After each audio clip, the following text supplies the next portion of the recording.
এই রমাজান আপনার পূর্ব প্রস্তুত অবস্থায় আসবে। এই রমাজানে আপনি সিয়াম রেখা মজা পাবেন। এই রমাজানে আপনি প্ল্যান করে তারাবির সালাত আদায় করতে পারবেন। এই রমাজানে প্ল্যান করে পুরো কোরআন পড়ে শেষ করতে পারবেন পুরো রমাজানে। এই রমাজানে লাইলাতুল কদর জাগতে পারবেন। এই রমাজানে এতেকাফ করতে পারবেন। এই রমাজানে দান এবং জাকাত বের করে সম্পদকেও পবিত্র করতে পারবেন। এক রমাজান কত বড় মহা নিয়ামত!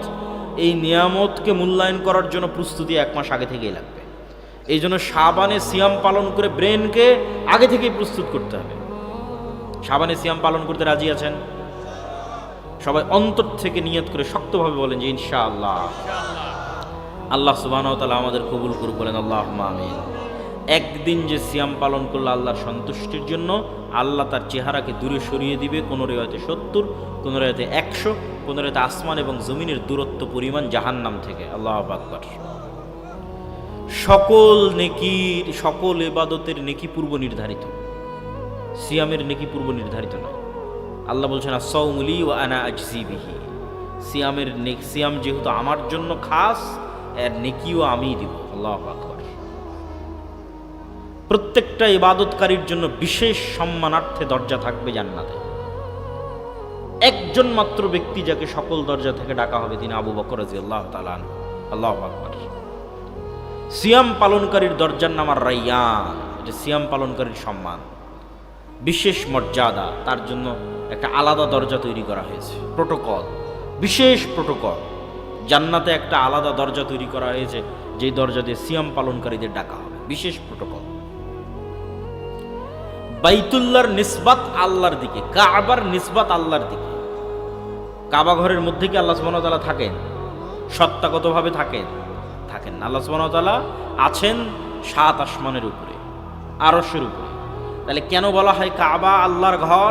এটা সম্মান। কাবাকে সম্মান দেওয়া হচ্ছে, যে কাবাকে বলা হচ্ছে কার ঘর? আল্লাহর ঘর। সিয়ামের সম্মান, যে সিয়ামকে বলা হচ্ছে যে এটি একমাত্র ইবাদত পৃথিবীতে যা শুধুমাত্র কার জন্য? আল্লাহ সুবহানাহু ওয়া তাআলার জন্য। এই জন্য সিয়াম পালন করে আনন্দের সময় দুইটা, ইফতারের সময়। আর যেহেতু পূর্ব নির্ধারিত কোনো নেকি নাই, নেকি পাবে কার কাছে? এই জন্য আল্লাহর কাছে সাথে যখন সাক্ষাৎ হবে তখন সিয়াম পালনকারী দ্বিতীয় খুশির মুহূর্ত, যে আল্লাহ সুবহানাহু ওয়া তাআলা তাকে কি সারপ্রাইজ দেন, তা সে যে সিয়াম পালন করেছে আর প্রতিদান বিনিময় আল্লাহ সুবহানাহু ওয়া তাআলা কি দেন। প্রিয় উপস্থিতি, সিয়াম পালন শয়তানকে কন্ট্রোল করার এক অন্যতম উপায়। আপনার শরীরের মধ্যে শয়তান প্রবেশ করে, রাসূল সাল্লাল্লাহু আলাইহি ওয়াসাল্লাম বলেছেন। রক্তনালীতে শয়তান চলে, তিনি বলেছেন। রক্তনালী সংকুচিত হয় সিয়াম পালন করলে। প্রত্যেকটা ইবাদতের সাথে মানুষের নাফসকে পবিত্র করার সম্পর্ক আছে। সালাতের মাধ্যমে আপনি এটাকে নাফসকে কন্ট্রোলে রাখতে পারবেন, সিয়ামের মাধ্যমে নাফসকে কন্ট্রোলে রাখতে পারবেন। জাকাত দেওয়ার মাধ্যমে নাফসের স্বভাবজাত চরিত্র হচ্ছে ও টাকা ভালোবাসে, জাকাত দেওয়ার মাধ্যমে ওইটা থেকে কৃপণতার রোগ থেকে নাফস পবিত্র হবে। নাফসের স্বভাবজাত স্বভাব হচ্ছে ও খেতে ভালোবাসে, খাওয়া বন্ধ করে দাও।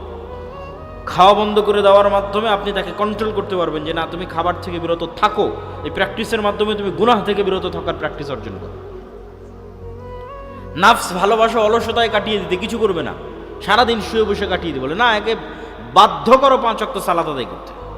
যদি একে 5 ওয়াক্ত সালাত আদায় করতে বাধ্য করতে পারো, নাফস তোমার কন্ট্রোলে চলে এসেছে। এটা শয়তানের কন্ট্রোলে আর নাই। আপনি সালাতেও নাই, সিয়ামেও নাই, নিশ্চিত থাকেন আপনার নাফস কার কন্ট্রোলে আছে? জোরে বলেন না, কার কন্ট্রোলে আছে? শয়তানের কন্ট্রোলে আছে। তাহলে নাফসকে শয়তানের কন্ট্রোল থেকে মুক্ত করে নিজের কন্ট্রোলে নেবেন, আল্লাহ সুবহানাহু ওয়া তাআলার দাসত্বে আত্মসমর্পণ করবেন। তার 1 নম্বর 5 ওয়াক্ত সালাত, 2 নম্বর সিয়াম। সেই সিয়ামের একটা বড় নফল সিয়ামের মাসে আমরা অবস্থান করছি, শাবান মাসের সিয়াম। আল্লাহ আমাদের পালন করার তৌফিক দান করুক, বলেন আল্লাহুম্মা আমিন। পরের জরুরি কথা বলেছি, বক্তব্য দিব না, শুধু জরুরি কথা বলে বলে বক্তব্য শেষ করব। পরের জরুরি কথা হচ্ছে, আজকে যে জায়গায় আপনারা উপস্থিত হয়েছেন, এই জায়গা প্রায় 20 কাঠা জায়গার উপর আপনারা বসে আছেন। তার 10 কাঠা অলরেডি আমাদের ভাইয়েরা রেজিস্ট্রি করে ফেলেছে, আর 10 কাঠা বায়নামা তারা সম্পূর্ণ করেছে, বলেন আলহামদুলিল্লাহ। কিন্তু সেই বায়নামার বকেয়া কত জানেন? প্রায় 2 কোটি টাকার কাছাকাছি। কিন্তু এত বড় হিম্মত তারা নিয়েছে আল্লাহর উপর ভরসা করে, এবং আমি বিশ্বাস করি আল্লাহ এটা পূরণের ব্যবস্থা করে দেবেন, বলেন আল্লাহুম্মা আমিন। তো দান দান কেন শক্তিশালী ইবাদত, এটা প্রাসঙ্গিক। কেন আপনি দান করবেন, জরুরি কথার মধ্যে এটা একটা জরুরি কথা। কেন দান করবেন, দান কেন শক্তিশালী ইবাদত? আলোচনার শুরুতেই বলেছি আল্লাহর কাফফারা সিস্টেমের 1 নাম্বার শুরু হয় কি দিয়ে? টাকা দিয়ে। আবারও জোরে বলেন তো, কি দিয়ে শুরু হয়? টাকা দিয়ে। তাহলে দুনিয়াতেই গুনাহের কাফফারা করে নেওয়া যাচ্ছে কি দিয়ে? আপনি নিশ্চিত থাকেন এই টাকা দিয়ে কিয়ামতের মাঠে গুনাহের কাফফারা হবে। কিন্তু কিয়ামতের মাঠে নতুন করে টাকার মালিক হওয়ার সুযোগ থাকবে নাকি? থাকবে না। কিয়ামতের মাঠে যদি আপনি কোটিপতি হতে চান, সেটা কখন হতে হবে? এখন হতে হবে। যে কিয়ামতের মাঠে আমি যে কোনো বিপদ আপদ থেকে বাঁচতে চাই, তো বাঁচতে পারবেন টাকা দিয়ে, নিশ্চিত থাকেন। কি দিয়ে বাঁচতে পারবেন জোরে করে বলেন তো, আর একটু জোরে বলেন, কি দিয়ে বাঁচতে পারবেন? টাকা দিয়ে বাঁচতে পারবেন। তো সেই টাকা কিয়ামতের মাঠে উপার্জন করতে পারবেন না এখন কোটিপতি হতে হবে? কিয়ামতের মাঠে কোটিপতি হতে চাইলে সেটা এখন হতে হবে। এখন কোটি টাকা ইনকাম করে আল্লাহর রাস্তায় কোটি টাকা দান করে কিয়ামতের অ্যাকাউন্টে টাকা জমা রেখে এবার কিয়ামতের মাঠে উঠছি আমি কোটিপতি অবস্থায়। তাহলে এখন কত গুনাহের কাফফারা, আর কত মানুষের হক নষ্ট, আর কত ইবাদতের কমতি, সবগুলো দান দিয়ে পূরণ করা সম্ভব। সবগুলো দান দিয়ে পূরণ করা সম্ভব। এই জন্য আল্লাহ সুবহানাহু ওয়া তাআলা বলেছেন, ইন্নাল্লাহা আশতারা মিনাল মুমিনিনা আনফুসাহুম ওয়া আমওয়ালাহুম বিআন্না লাহুমুল জান্নাহ। আল্লাহ জান্নাত বিক্রি করে দিতে চান 2 শ্রেণীর মানুষের কাছে, যারা তাদের সবচেয়ে দামি সম্পদ নিজের আত্মাকে আল্লাহর রাস্তায় কুরবানি করে দিবে, মানে জিহাদ ফি সাবিলিল্লাহ করে শহীদ হয়ে যাবে। 2 নাম্বার, যারা তাদের ধন সম্পদ দিয়ে জান্নাত কিনতে চায়। ঠিক গুলশানে প্লট বিক্রি হয় না, ফ্ল্যাট বিক্রি হয় না, আল্লাহ জান্নাতের ফ্ল্যাট সেল করছেন, আল্লাহ বিক্রেতা। এবং এটাকে আল্লাহ ব্যবসা হিসেবে নাম দিয়েছেন, হাল আদুল্লুকুম আলা তিজারাতিন তুনজিকুম। তো আমি কি তোমাদের এমন একটা ব্যবসার কথা বলবো না যেই ব্যবসা তোমাদের নাজাত দিবে জাহান্নাম থেকে? এটা ব্যবসা, আল্লাহ বিক্রি করবেন, সেল করবেন। জান্নাতের ফ্ল্যাট, জান্নাতের প্লট, জান্নাতের বাগান, জান্নাতের নদী, নালা, ঝর্ণা সব বিক্রি হবে। একটা গল্প শোনেন। একজন ব্যক্তি রাসূলুল্লাহ সাল্লাল্লাহু আলাইহি ওয়াসাল্লামের কাছে এসে বলছেন, আল্লাহর নবী, আমার বাড়ির পাশে একজন ব্যক্তির খেজুরের একটা গাছ আছে, যে খেজুরের গাছ হেলে হেলে পড়ে আমার বাড়ির মধ্যে ঢুকে গেছে। আমার ছোট ছোট বাচ্চারা সেই গাছের খেজুর পাড়ে, সেই ব্যক্তি বকাঝকা করে। রাসূলুল্লাহ সাল্লাল্লাহু আলাইহি ওয়াসাল্লাম ওই ব্যক্তিকে ডেকে পাঠিয়ে বললেন, জান্নাতে একটা খেজুর গাছের বিনিময়ে এই খেজুর গাছ তুমি এই গরিব মিসকিন মানুষকে দিয়ে দাও। বলেন আল্লাহু আকবার। বিক্রি হচ্ছে না? হচ্ছে না? বিক্রি হচ্ছে। জান্নাতে একটা খেজুর গাছ পাবে আর দুনিয়াতে একটা খেজুর গাছে দিয়ে দিবে। তাহলে জান্নাতের খেজুর গাছ পর্যন্ত বিক্রি হয়ে যাচ্ছে। চিন্তা করে, জান্নাতের খেজুর গাছ বিক্রি হয়ে যাচ্ছে। এখন এই ব্যক্তি রাজি হলো না। এখানেও শিক্ষা আছে। ব্যক্তি মালিকানায় নবীরও জোর চলে না। ইসলাম ব্যক্তি মালিকানায় বিশ্বাস করে। টাকার মালিক আমি দিব না, দান করব না। যেমন যিনি এখন এই 10 শতকের মালিক, তিনি যদি বলে যে না আমি এটা দিব না, তিনি চাইলেও দানও করতে পারে। কিন্তু যদি বলে না দিব না, তাহলে কি আপনি জোর করে নিতে পারবেন? পারবেন না। ব্যক্তি মালিকানায় নবীরও জোর চলে না। দিবে না, কি করার? দিবে না, শেষ। জান্নাতে একটা খেজুর গাছের বিনিময়ে দিবে না তো কি করার?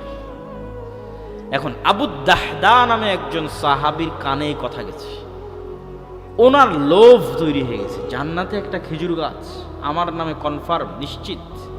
লোভ, পরকালমুখী চিন্তার মানুষ যারা যারা জান্নাতকে দেখতে পায়, তাদের চিন্তা চেতনা ভিন্ন। সে তখন ওই ব্যক্তিকে গিয়ে বলছে যে আমার বিশাল বড় খেজুরের বাগান আছে, ভাই পুরো খেজুরের বাগান তোর, তুই একটা খেজুরের গাছ আমাকে দিয়ে দে। এই আবু দাহদা ওই ব্যক্তিকে গিয়ে বলছে যে আমার বিশাল বড় খেজুরের বাগান আছে, এই পুরো খেজুরের বাগান তুই নিয়ে নে আর এই খেজুরের গাছটা আমাকে দিয়ে দে। এখন ওই ব্যক্তি চিন্তা করতেছে যে বিশাল খেজুরের বাগান, ওর তোর কোনো শত্রুতা নাই, শত্রুতা নাই যে দিবে না, এরকম কোনো জেদও নাই। ঠিক আছে, বিশাল খেজুরের বাগানের বিনিময়ে এই খেজুরের গাছটাও আবু দাহদাকে দিয়ে দিয়েছে। আবু দাহদা এসে এখন রাসূল সাল্লাল্লাহু আলাইহি ওয়াসাল্লামকে বলতেছে, আল্লাহর নবী আপনি বলেছিলেন যে এই খেজুরের গাছটা যদি কেউ ওই গরিব বা মিসকিনকে দিয়ে দেয় তাহলে তার জন্য জান্নাতে একটা খেজুরের গাছ হবে। কথা কি ঠিক? রাসূল সাল্লাল্লাহু আলাইহি ওয়াসাল্লাম বলছেন হ্যাঁ, কথা ঠিক। তো আল্লাহ নবীকে তিনি বলছেন, আল্লাহ নবী, আমি এই খেজুরের গাছটা পুরো একটা খেজুরের বাগানের বিনিময়ে কিনে নিয়েছি, আর এই খেজুরের গাছটা জান্নাতের খেজুরের গাছের বিনিময়ে লোককে দিয়ে দিলাম। বলেন আল্লাহু আকবার। কি স্যাক্রিফাইস দেখেন! টাকা দিয়ে জান্নাত কিনে পাওয়া যায়। জান্নাতের খেজুরের গাছও বিক্রি হবে, জান্নাতের ঝর্ণাও বিক্রি হবে। রাসূল সাল্লাল্লাহু আলাইহি ওয়াসাল্লামের মসজিদ নববীর সামনে একটা কুয়া ক্রয়ের প্রয়োজন। কুয়া, যে কুয়ার মালিক ইহুদি, মুসলমানদের উজু গোসলে দরকার হয়। আল্লাহ নবী বললেন, জান্নাতে একটা ঝর্ণার বিনিময়ে কে এই কুয়া মুসলমানদের জন্য ওয়াকফ করে দিবে?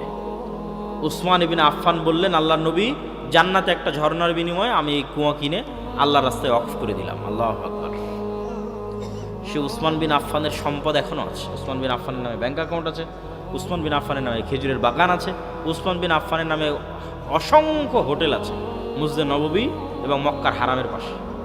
উসমান বিন আফফানের দান শেষ হয়নি। আজ 1400 বছর পার হয়ে গেছে, উসমান বিন আফফানের সাদাকায়ে জারিয়া চলমান আছে। বলেন আল্লাহু আকবার। কি তাদের ইখলাস আর কি তাদের নিয়ত! তো অর্থ খুব প্রয়োজন, অর্থ দিয়ে জান্নাত কিনে পাওয়া যায়। এই জন্য রাসূল সাল্লাল্লাহু আলাইহি ওয়াসাল্লাম বলেছেন, দুইটা মানুষের সাথে ঈর্ষা জায়েজ, যে ইলম অর্জন করে মানুষকে বিতরণ করতেছে, আর একটা যাকে আল্লাহ টাকারও মালিক করেছে, আবার আল্লাহ রাস্তায় ব্যয় করার তৌফিক দিয়েছে। কত মানুষ টাকার মালিক হয়েছে, ওই টাকা দুবাইয়ে গিয়ে শেষ করছে, কক্সবাজারে গিয়ে শেষ করছে, সেন্ট মার্টিন, পার্বত্য চট্টগ্রামে গিয়ে শেষ করছে, থাইল্যান্ড, ব্যাংকক, সিঙ্গাপুর উড়িয়ে শেষ করে দিচ্ছে, আমেরিকা, ইংল্যান্ড, ইউরোপ শেষ নাই, বিনোদনে টাকা শেষ, মদ জুয়া আড্ডায় টাকা শেষ।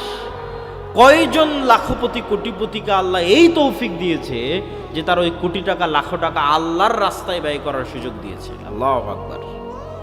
এই সত্যি সৌভাগ্যবান, দাউদ সুলাইমানের মতো সৌভাগ্যবান।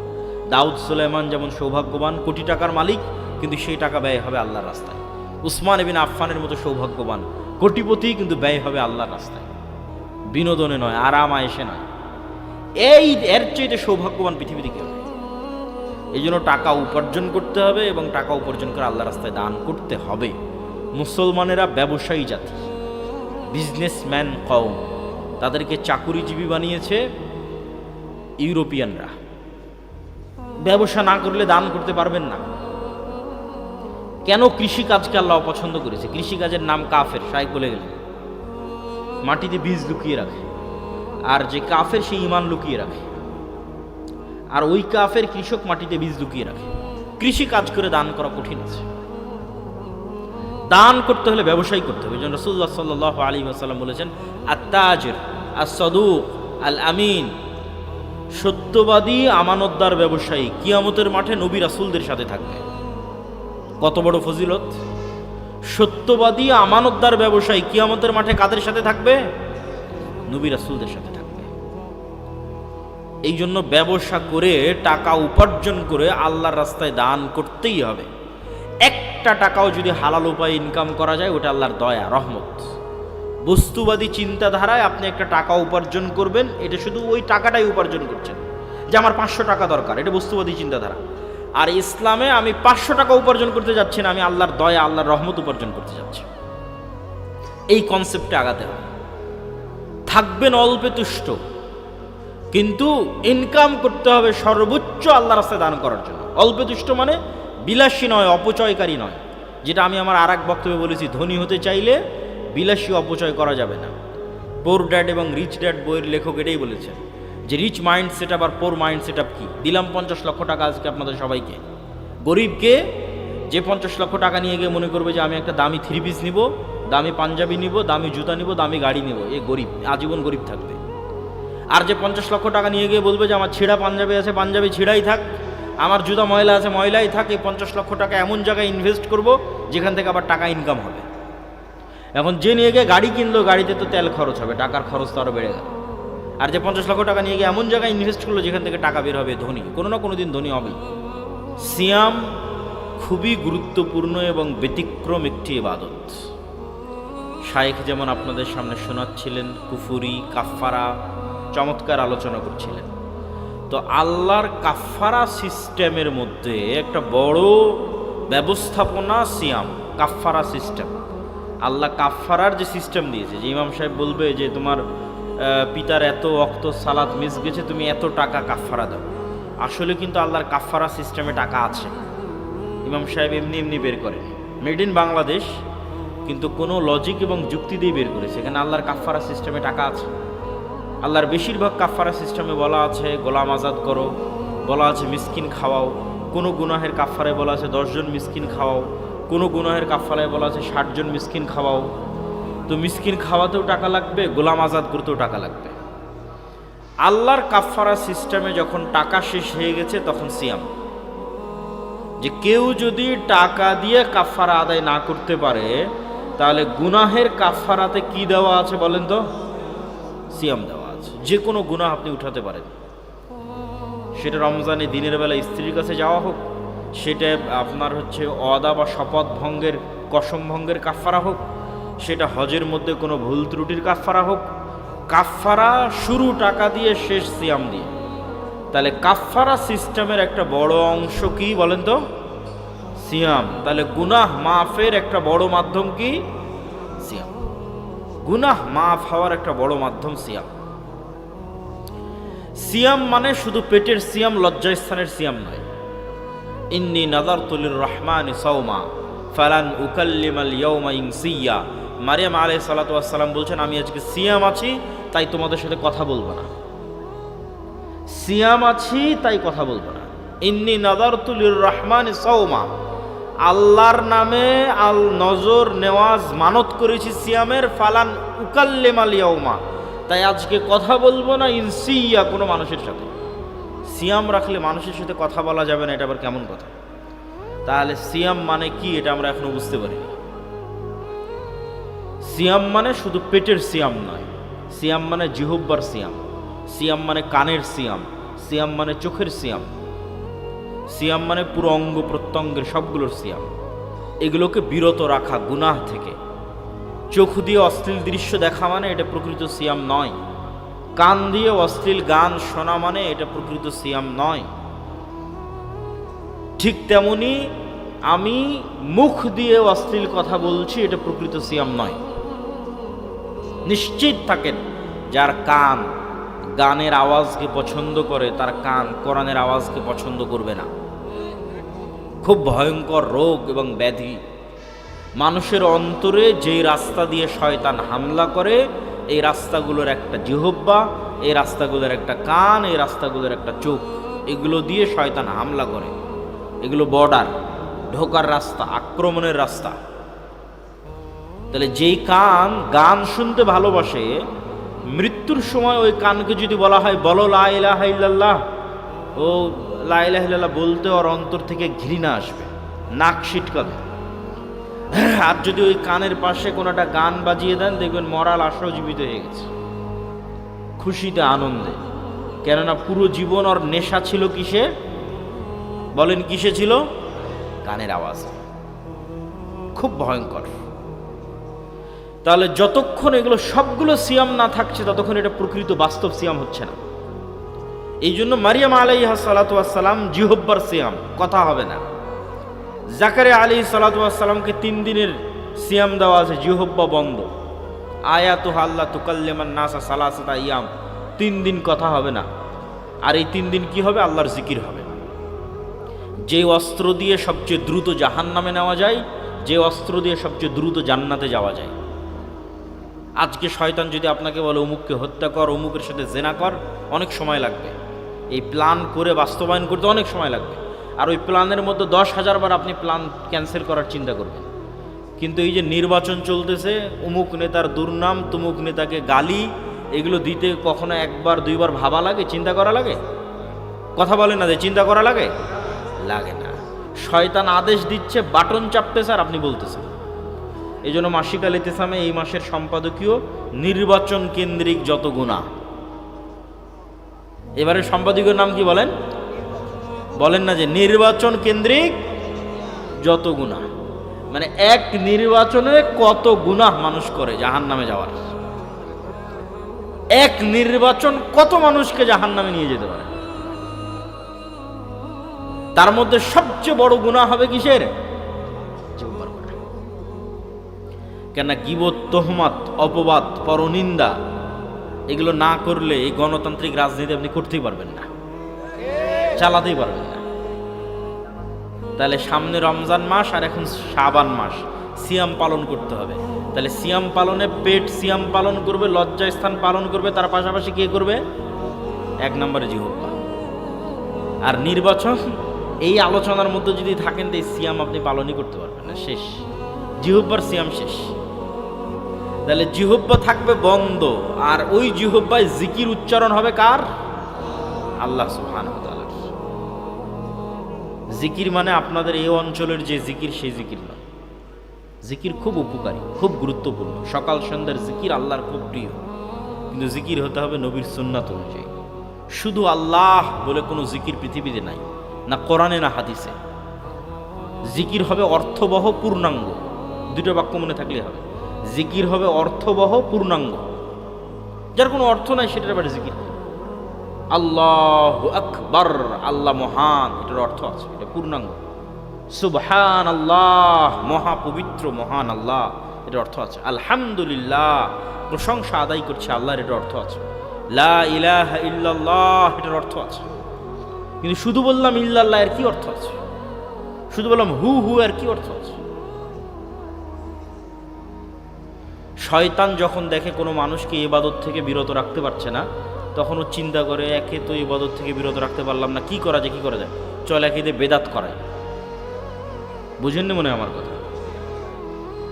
শয়তান যখন দেখে কোনো একটা মানুষকে সে সালাত থেকে, জিকির থেকে বিরত রাখতে পারতেছে না, এখন একে কেমনি জাহান্নামে নিয়ে যাবে? একটাই রাস্তা আছে, যেহেতু আর জিকিরের প্রতি প্রচুর আগ্রহ, তো ওর হাতে এমন জিকির ধরায় দাও যেটা বেদাত, তাহলে তো জাহান্নামে চলে গেল। যেহেতু আর সালাতের প্রতি প্রচুর আগ্রহ, ওকে এমন সালাত ধরিয়ে দাও যেটা বেদাত। যেহেতু আর দরুদের প্রতি প্রচুর আগ্রহ, ওকে এমন দরুদ ধরিয়ে দাও যেটা বেদাত। শয়তান মানুষের সাইকোলজি অনুযায়ী প্ল্যান চেঞ্জ করে, মাস্টার প্ল্যানে চেঞ্জিং নিয়ে আসে। যাকে দেখবে সালাতে থেকে দূরে সরানো সহজ, ও তো সালাতেই গেল না, শেষ। ওকে বেদাত করিয়ে কোনো লাভ আছে নাকি? কথা বলে না, যার বেদাত করিয়ে কোনো লাভ আছে? কোনো লাভ নাই, তো নামাজেই যায় না, ওকে এমনি জাহান্নামে নিয়ে চলে গেছে ওকে। তাহলে বেদাত আমি করাবো কাকে? যাকে ইবাদত থেকে বিরত রাখতে পারছি না, তো ওর হাতে আরেকটা ইবাদত ধরিয়ে দাও, এটাও জিকির, হু হু করো, এটাও জিকির। ও চেয়েছিল ভালো কাজ করতে, চলে গেল জাহান্নামে। শয়তানের প্ল্যান, মাস্টার প্ল্যান। শয়তান সাইকোলজি অনুযায়ী প্ল্যান চেঞ্জ করে। আলেম ওলামাকে কোনো একটা গুনাহ দিয়ে তার জন্য জাহান্নামে নিয়ে যাওয়া খুব কঠিন। তো আলেম ওলামাকে কোন গুনাহে লিপ্ত করবে? হিংসা আর অহংকার। এটা আলেম ওলামাদের জন্য সহজ। যাই আপনি দেখেন, অমুক আপনার বিরুদ্ধে এটা বলেছে, আপনার বিরুদ্ধে অমুক এটা বলেছে, শুরু হয়ে গেল। তাহলে শয়তান মাস্টার প্ল্যান চেঞ্জ করে সাইকোলজি অনুযায়ী। তাহলে শয়তানের প্ল্যানে সবচেয়ে দ্রুত জাহান্নামে নিয়ে যাওয়া যায় কোন অস্ত্র দিয়ে? জিহ্বা দিয়ে। আর আপনিও সবচেয়ে দ্রুত জান্নাতে চলে যাবেন কোন অস্ত্র দিয়ে? জিহ্বা দিয়ে। ওযু লাগবে না, কিবলামুখী হওয়া লাগবে না, মসজিদে যাওয়া লাগবে না, জিকির করতে এগুলো লাগে নাকি? কিচ্ছু লাগবে না। শুধু মানুষের গীবত, অপবাদ, নিন্দা করিয়েন না, অপ্রয়োজনীয় কথা বলিয়েন না, জিহ্বাটা বন্ধ রাখেন আর বলতে থাকেন লা ইলাহা ইল্লাল্লাহু ওয়াহদাহু লা শারীকা লাহু লাহুল মুলকু ওয়া লাহুল হামদু ওয়া হুয়া আলা কুল্লি শাইইন কাদির। লা ইলাহা ইল্লাল্লাহ, লা হাওলা ওয়া লা কুওয়াতা ইল্লা বিল্লাহ, সুবহানাল্লাহি ওয়া বিহামদিহি সুবহানাল্লাহিল আযীম। মুখের উপর চড়িয়ে নেন এই কথাগুলোকে। আস্তাগফিরুল্লাহ আল্লাযী লা ইলাহা ইল্লা হুয়াল হাইয়ুল কাইয়্যুম ওয়া আতুবু ইলাইহি। সবচেয়ে সহজ ইবাদত, যা দিয়ে বেশি দ্রুত মানুষ জান্নাতে যাবে। জিহ্বা থাকবে বন্ধ, মানে মানুষের সাথে কাজে ব্যবহার হবে না, আর জিকিরে থাকবে ব্যস্ত রব্বুল আলামিনের। তাহলে একে তো শয়তানের রাস্তা কিন্তু বন্ধ হয়ে গেছে। ও তো আপনাকে দিয়ে জেনা করাতে পারবে না, হত্যা করাতে পারবে না, করাতে পারবে কি? জিহ্বা দিয়ে জাহান্নামে নিয়ে যাবে। ওটা তো বন্ধ, ওটা তো আপনি বন্ধ করে দিয়েছেন। পাশাপাশি এটাকে কাজে লেগে আপনি সহজে জান্নাতে চলে যাচ্ছেন। বলেন আল্লাহু আকবার। তাহলে সামনে শাবান, এখন আমরা শাবান, সামনে রমাজান। সিয়াম মানে নির্বাচনের মধ্যে অবস্থান করতেছেন। সিয়াম মানে শুধু পেটের সিয়াম বা লজ্জাস্থানের সিয়াম নয়, জিহ্বার, চোখের, কানের সবগুলোর সিয়াম পালন করতে হবে। না হলে শুধু না খেয়ে থাকা হবে, নেকি অর্জন হবে না। এগুলোর পিছনে অসংখ্য হাদিস আছে। শাবানে কেন সিয়াম রাখবেন? যে শাবানকে গুরুত্ব দিতে পারবে ও রমাজানকে গুরুত্ব দিতে পারবে। একটা মুসল্লি যখন দৌড়ে জামাতে অংশগ্রহণ করে, কোনো মতে একটা রাকাত পায়, তারপরে ঠক ঠক করে বাকি 3 রাকাতে সিজদা দিয়ে দৌড়ে কারাগার থেকে মুক্তি পাওয়া ব্যক্তির মতো মসজিদ থেকে বের হয়ে আসে, এই ব্যক্তি কি সালাতে কোনো আনন্দ পেতে পারে? কখনোই নয়। তো এই রকম হঠাৎ সালাত উপস্থিত হলো আর হঠাৎ সালাত বিদায় নিল, এই সালাতে কোনো আনন্দ নাই। হঠাৎ একদিন সকালে ঘুম থেকে উঠে শুনছি আজকে রমজান, এই রমজানকে আপনি মূল্যায়ন করতে পারবেন না। এই রমজানে আপনি তারাবি আদায় করতে পারবেন না। এই রমজানে আপনি কোরআন পড়ে শেষ করতে পারবেন না তেলাওয়াত করে। এই রমজানে আপনি দান জাকাত বের করতে পারবেন না। লাইলাতুল কদরকে মূল্যায়ন করতে পারবেন না। আর যখন আপনার ব্রেন 1 মাস আগে থেকে সাইকোলজিক্যালি মেন্টালি প্রিপেয়ার হচ্ছে যে আমি শাবানে সিয়াম আছি, কেন সামনে কি আসতেছে বলেন তো, একটু জোরে বলেন, সামনে কি আসতেছে? রমজান। ব্রেনে সিগন্যাল যাচ্ছে প্রতিদিন, যতদিন সিয়াম আছেন শাবানে প্রতিদিন ব্রেনে সিগন্যাল যাচ্ছে শাবানের পরই রমজান, শাবানের পরই রমজান। ব্রেন কিন্তু মেন্টালি প্রিপেয়ার হচ্ছে।